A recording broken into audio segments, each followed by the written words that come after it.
వాక్యం వింటున్న మీ అందరికీ ప్రభుపేట వందనాలు. పరిశుద్ధ బైబిల్లో నుండి మనం ఒక లేఖనాన్ని చదువుకుందాము. అపోస్తుల కార్యములు 16వ అధ్యాయము 26వ వచనాన్ని మనం చదువుకుందాం.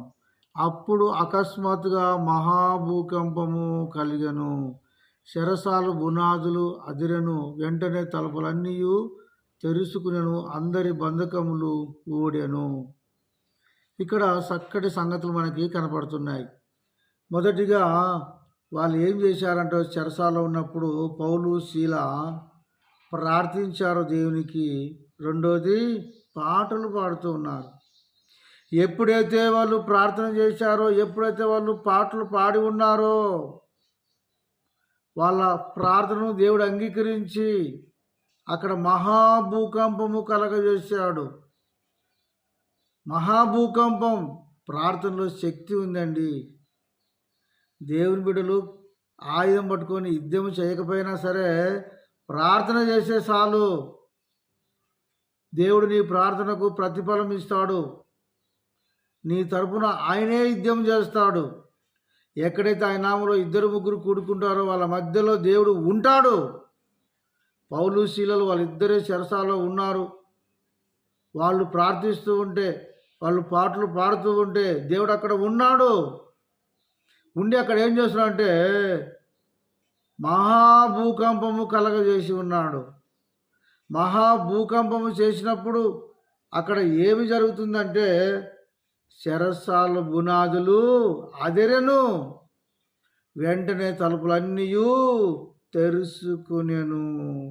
చూసావా, ప్రార్థనలో ఎంత శక్తి ఉందో ఒకసారి జ్ఞాపకం చేసుకో. పాటలో ఎంత శక్తి ఉందో ఒకసారి జ్ఞాపకం చేసుకో. ప్రార్థన ద్వారా మారవచ్చు, పాటల ద్వారా మారవచ్చు, వాక్యం ద్వారా మారవచ్చు. ఇక్కడ మాత్రము వాళ్ళు ప్రార్థన చేస్తున్నారు, పాటలు పాడుతున్నారు. వాళ్ళ ప్రార్థన దేవుడు ఎమ్మడి అంగీకరించి దేవుడు అక్కడ ఏం చేశాడంటే, అకస్మాత్తుగా మహాభూకంపము కలిగెను. మహాభూకంపము కలిగెను. ఎంత గొప్ప దేవుడు కార్యం చేశాడు చెప్పండి. నీతిమంతుల వైపు ఆయన చూస్తూ ఉన్నాడు.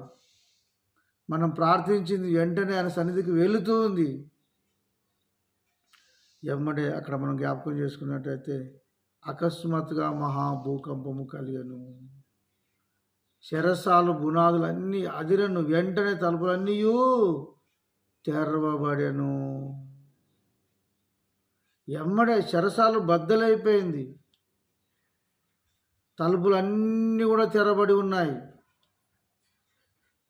అక్కడ మరొక మాట మనం జ్ఞాపకం చేసుకుంటే, అందరి బంధకములు ఊడెను. వీళ్ళిద్దరే ప్రార్థించారు, అందరి బంధకములు ఊడిపోయినాయి. నీవు కూడా ప్రార్థన చేసినట్టయితే నీ ప్రార్థన అంగీకరించి దేవుడు నీకు గొప్ప కార్యం చేస్తాడు. ఒక వాక్యాన్ని మనం మరొకసారి తెలుసుకుందాం. మొదటి మాట మనం జ్ఞాపకం చేసుకున్నట్టయితే, అప్పుడు అకస్మాత్తుగా మహాభూకంపము కలిగెను ఒకటి. రెండోది, చెరసాలు బునాదులు అదిరెను, వెంటనే తలుపులన్నీ తెరవబడెను. మూడోది, అందరి బంధకములు ఊడెను.